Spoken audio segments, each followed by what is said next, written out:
Hello guys, and welcome to Ride VIP, the Righteous channel. My name is Serge.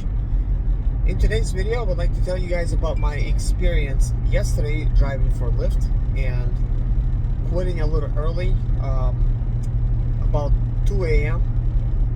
because I had a drunk passenger and she almost threw up on my car. Like the whole entire time, I thought she's gonna throw up. Like she just, oh my gosh.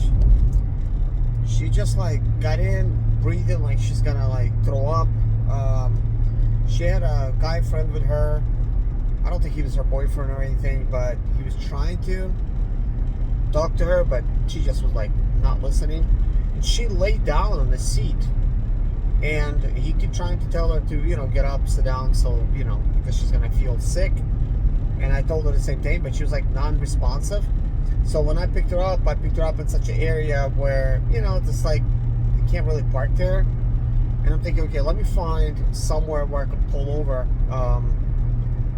and then, straight up tell her, like, listen, you're gonna have to get up or cancel this ride because she will throw up, because she's laying down. And like when you're laying down, if you're feeling sick, doesn't matter whether or not you're drunk, you will feel more sick because as you're laying down, your gyroscope in your head is going off and it's trying to detect whether or not you're walking, laying down, or what, but it can't feel that you are moving around, like you're spinning stuff. So your head's gonna get spinning, could easily get thrown up. But luckily, drove her 5 miles. She did not throw up, which is a good thing. And once I got her there, then she decides to wants to throw up. And I said, listen, I opened the door and I said, like, just try to do it outside. But as I arrived, like, there she is trying to throw up. Kind of weird. But she did wait the whole time, which is good, But anyways, I'm thinking, look, it's one thing taking them to the bar. It's a whole another thing taking them from the bar, because that could have really messed up my whole day or night in that case. Because that would just be super beyond annoying. Like, to have to deal with that, like, after smell, even after you clean it up, like a throw up, it's gonna linger for a very long time. And luckily nobody threw up in here yet, but I'm thinking, okay, look, it's time to go home. People can't handle the liquor. They're gonna throw up in my car, just mess everything up. But anyways, guys, I did not do too well yesterday. As you've seen on the last video, I just decided to just post a screenshot. There was no need to really say anything else. You could clearly see I worked like 8 hours and I made like $140. So not a lot. I mean, I know this is kind of like simple math here, but so I'm making like $17.50 an hour, right? Gross pay. And that's just kind of like what I was telling you guys. That's usually around like $15 to $19 gross pay. So in this case, it's kind of like meeting itself down the middle, like $70.50 for 8 hours of my time. It only cost me slightly less than half a tank of fuel. I will fuel up and let you know exactly what it cost me. But yeah, not good. So let me know how the things go with you guys in the comment section. Are you getting any like bonuses or like anything special? Because I just got like this bad bonus. Lyft automatically selected it for me. It's $35 for 40 rides. It's like, seriously? That's like 75 cents extra per ride, That's not even gonna cover fuel, obviously. Not even $1 per trip. So it's just getting ridiculously low. I was thinking maybe I should just work for Uber because I think Uber has something better going on. Let me see what Uber has. No, they don't. 50 trips, $55, 10 trips, $25, and that starts on a Monday. So that's Uber's Monday type of bonus. I'm just gonna select it just in case. I don't know whether or not I will decide to work or not, but still remains to be seen. But I am thinking about renting a Tesla again and just work for Uber for like 1 week. I don't know if it's going to be on a Monday though. I may just wait till the weekend and just do that because I want to finish up my car, the Chrysler 300. I have a mosquito in here. I don't want this. Get away from me. But anyways, I plan to work on Chrysler 300. I just gotta, get it painted. So I think that should not take too long because all it needs is basically just a paint job. The only thing that's holding me back is just me sanding it, taping it off, and just painting it. And it's basically like one stage. It's urethane based paint, but it's not like base coat, clear coat. So once I apply that layer of paint, it's already gonna have shine, it's gonna have everything, and that car is gonna be ready. So I'm hoping to just have that car ready before renting a Tesla, of course, to try to work. That way I could put it for sale, and that would be the end of it. But I do need to just get out there and work for like 1 week, just hit it hard, and I think doing it on a Tesla would be best for me because compared to the Tesla, I spend $15 more per day if I work a full-time shift in my Range Rover. The only time I spend less is if I don't work a full day, and lately sometimes I just don't feel like working the whole day. I know a lot of you guys think that renting is not such a good idea, but I actually think it is. When you're doing rideshare, you have to figure out your priorities and figure out what really works for you. Every situation is different. Of course, if you got a good 4-cylinder economical car, that's all you need really. You don't even need to focus on luxury anymore. They just don't pay the luxury price anymore. I don't know how Lyft would do it when it comes to Uber, like a Lyft Black. Not even sure.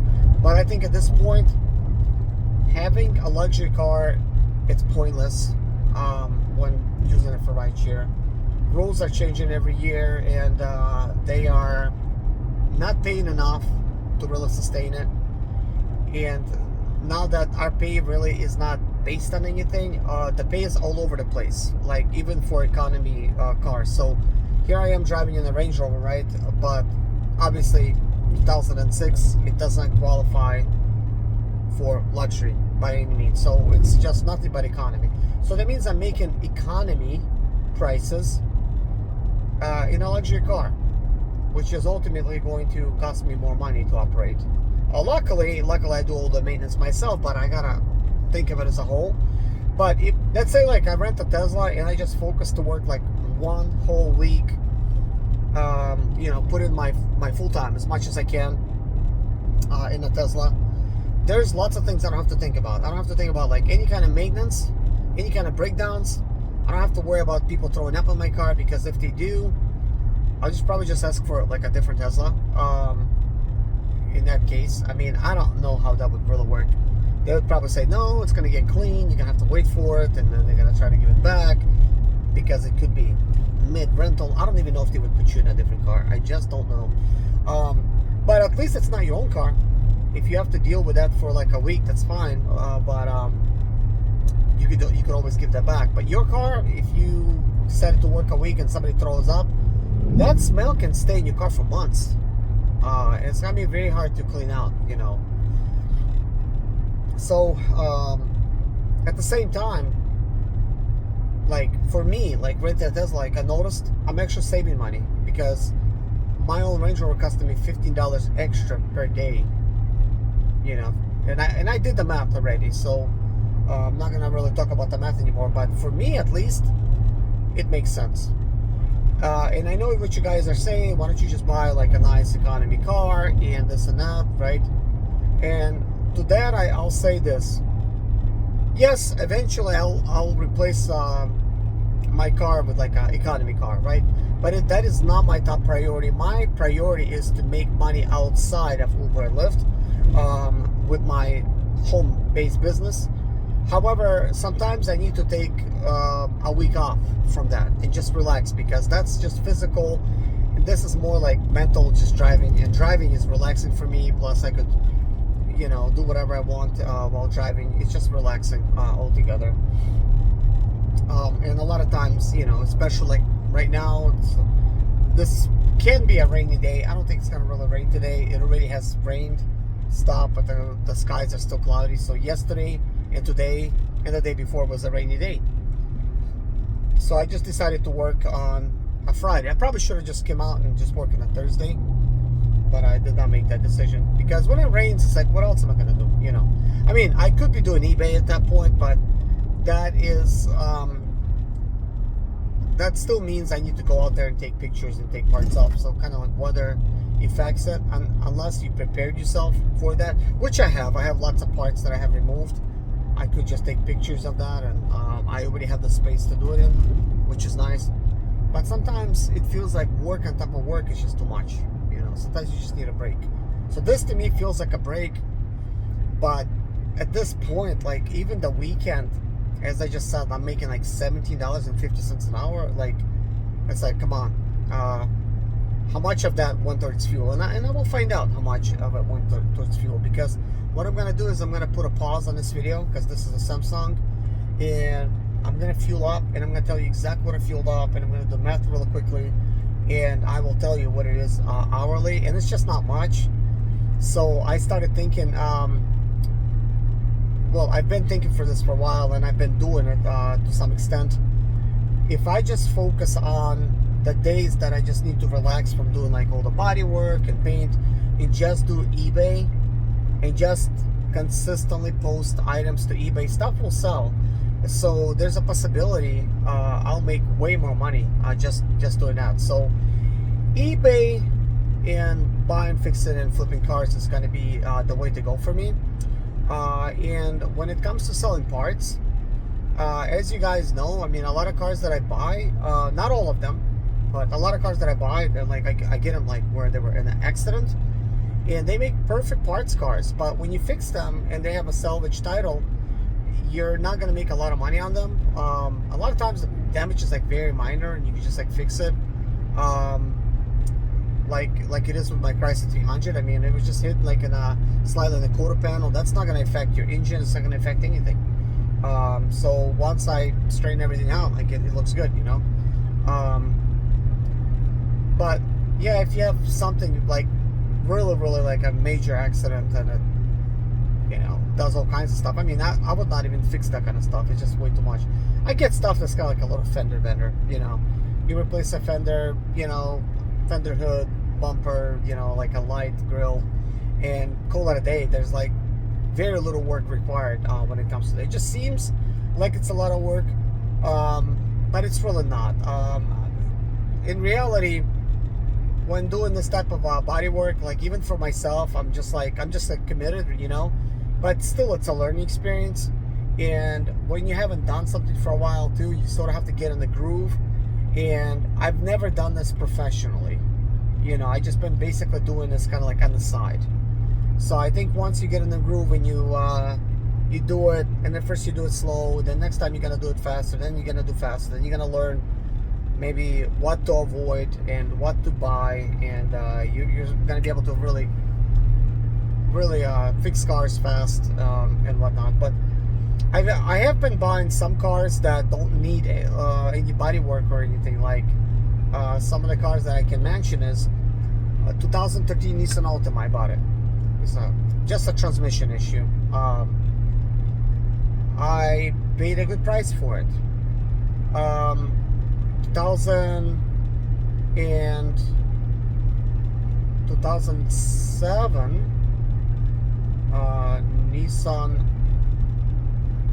Nissan Maxima, and a 2006 Nissan Murano.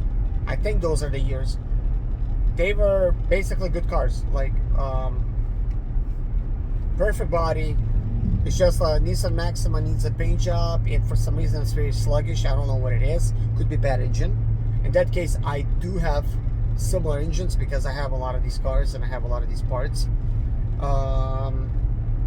And then the Murano, I think it's got a fuel pump issue. I've recently picked up a way for me to be able to tell the fuel pressure. So I'll probably, like whatever's easier, I'll probably hop on one of those cars and just fix that. And then Nissan Murano and Nissan Maxima, both of them, their interior just, needs cleaning and stuff like that. I mean, like carpets needs washed, seats needs cleaned up, some of the leather needs to be kind of like made look pretty or whatever, or the steering wheel and stuff like that. It's just because, people use them and stuff, and they don't take care of cars, and then before you know it, the car looks like crap, and you have to make it look nice so that it sells.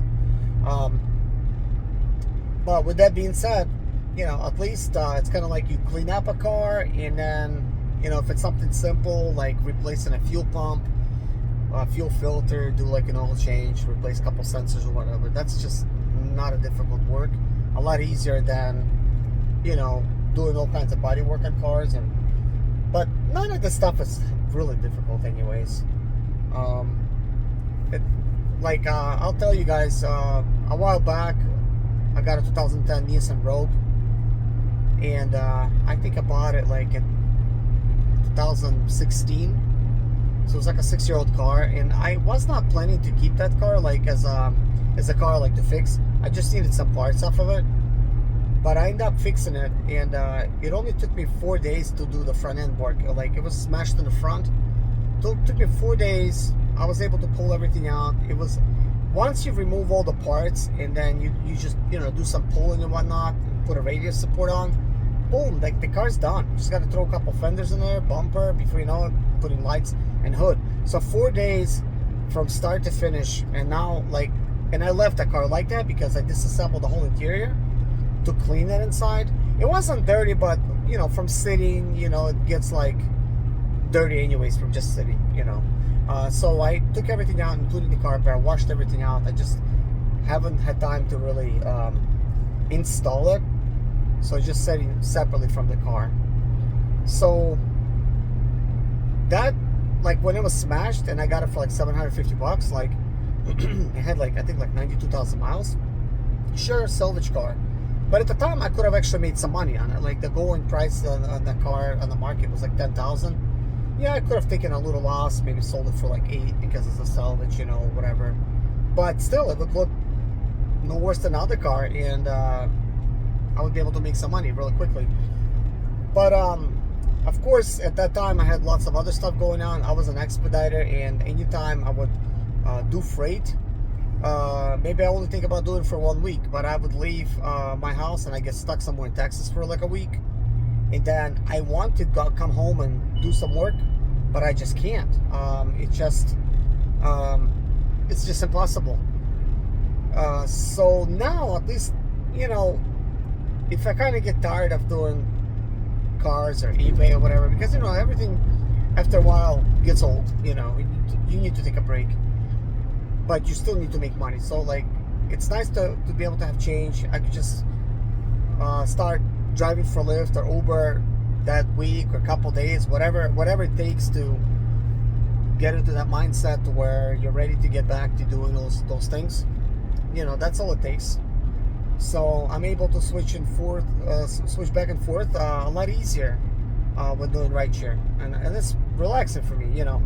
So with all that being said, I said a lot of stuff. Obviously, it might sound like I'm blabbering or whatever, but I'm really not trying to do that. I'm just trying to come up with solutions to existing problems and find some kind of order in amongst this chaos, and just make money on my own terms. And I have been doing that.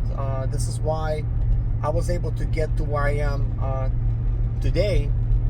And I'm very fortunate to be able to have my home paid for, which is small home, nothing to brag about, but having a property next door that's a commercial zone property, and I'm able to work for myself, and I could stay home for weeks and not work, and I'll be okay.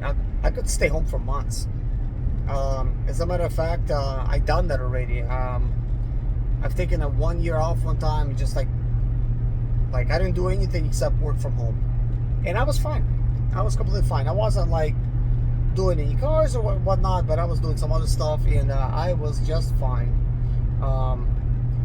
And unfortunately, in today's day and age, a lot of people, they're priced out of their homes. They can't really, get them for what they were able to get them even like a couple years ago.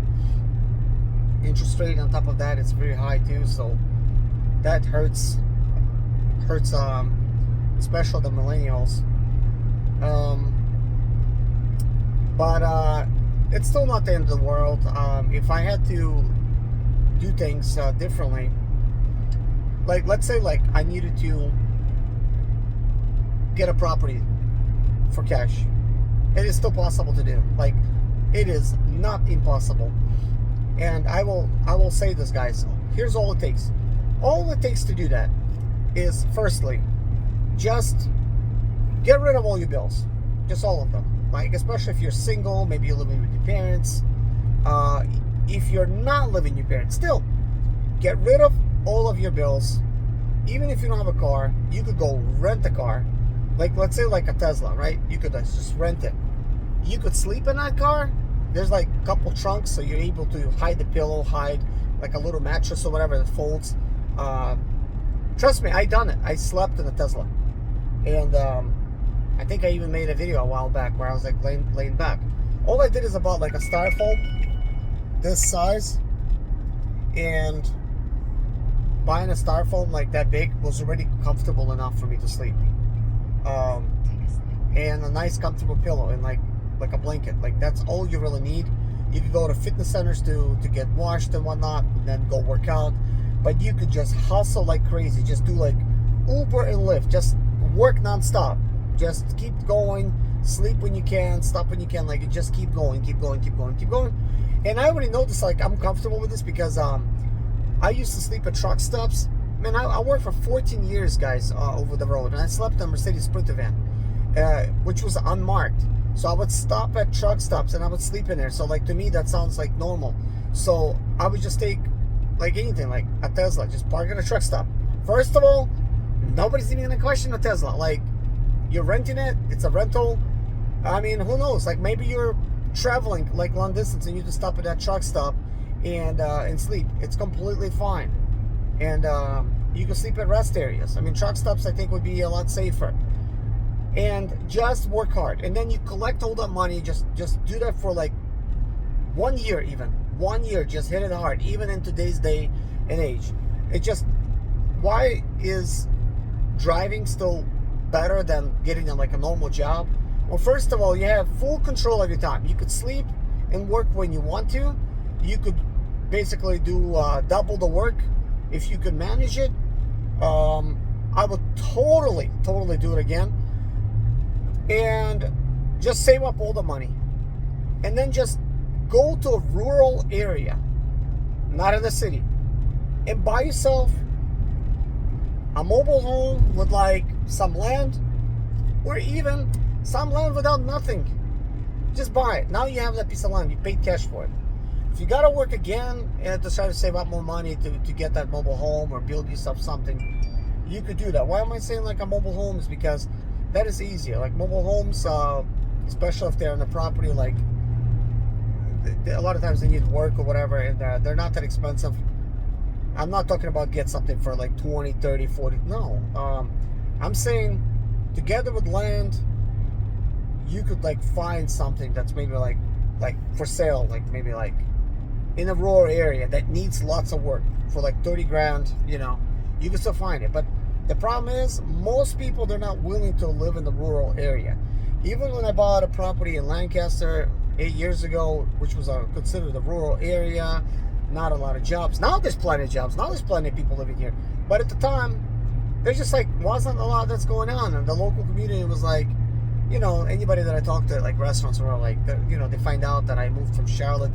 They're like, why? What are you doing here? You know, but it doesn't matter. At the time, I was driving long distance. I was driving Sprinter vans, delivering loads. And I'm thinking, what difference does it make where I live? I don't need to live in Charlotte. I'm just driving. And even now, like, look, it takes me 1 hour to drive to Charlotte. I'll do it. It doesn't hurt me none. I'm not going to complain about it. It's just part of life. But when you live in Charlotte, you could be stuck in traffic for 1 hour if you're going to work. But because I choose when I work, I avoid all the traffic. I go at times when there's no traffic. I'm able to get there, do my work, and then get out. Just go home, you know. So it is still possible. So everything what I said right now, that's exactly what I did. I just took some time off, and I mean, I could not really take a lot of time off, but I have done that. Saved up money and just bought a place, you know. So it was difficult for me because I had my wife and I had 2 kids at the time. I had to pay rent. I had like no choice. So I was really swimming upstream. But my goal was always to get myself a property and hopefully another property next door, which I was able to do, and just work from home. But still, even that's kind of like a dream, and it takes a while to really achieve everything that I want to achieve, because I don't want to do nothing with credit. So like right now, I don't owe nobody nothing. Like, I'm good. I paid everything off. I'm able to just be home, work on my stuff. I don't have to be in a hurry. And as a matter of fact, I did not even really need to go to work. I could have just relaxed. It's a weekend, could have relaxed, but I just chose to work. But anyways, guys, hopefully that's a little bit motivational or whatnot. I'm just sharing like my thoughts, ideas. And trust me, years to come, you will look at me again and you'll say, well, he said those things, and now, you know, I'm going to be like in a different place financially. I am already in a different place, but I will finally be exactly where I want to be, because it takes time, it takes planning, and you have to dedicate yourself, and you have to look at things positively, because if you are looking at it negatively, you'll always say, well, there's no prices like that anymore. There's no homes, there's no land. You can't do that anymore. And you're going to be right, because that's how you think. Did you know people were saying that in 2010? And in 2010, there was deals. Everyone's like telling me, this was like in Florida. I was like living in Florida in 2010. And there was like so many deals like, nope, no more deals. We had to pay over the asking to get this or whatever. Like, okay, that's on them. You know, they wanna do that. That's fine. But anyways, guys, I'm gonna get some fuel. I'm gonna tell you what it cost me in fuel for yesterday's shift, and I'll figure out exactly how much money I've made, and then I'll have to keep an eye on this Saturday, see how everything is. And if I don't like what I'm looking at, that's gonna be my decision maker. I might just think about, well, it doesn't make sense for me to rent a Tesla right now, or whatever. Maybe I'll rent it when it's gonna be like really busy or whatever, during a Halloween week or something. Probably can do that, because then you could really make more money. So it cost me $24.48 in fuel. That is a full shift. So let's see, 140 minus 140 minus 44 divided by 8, making $12 an hour. That's all I made. But anyways, guys, thank you so much for watching. Take care of yourself, guys. See you all tomorrow. And by the way, I'll post the picture of how much money I made for today in the same video. That way, you'll already know the income that I made for Saturday. Talk to you guys later. Take care. Bye-bye.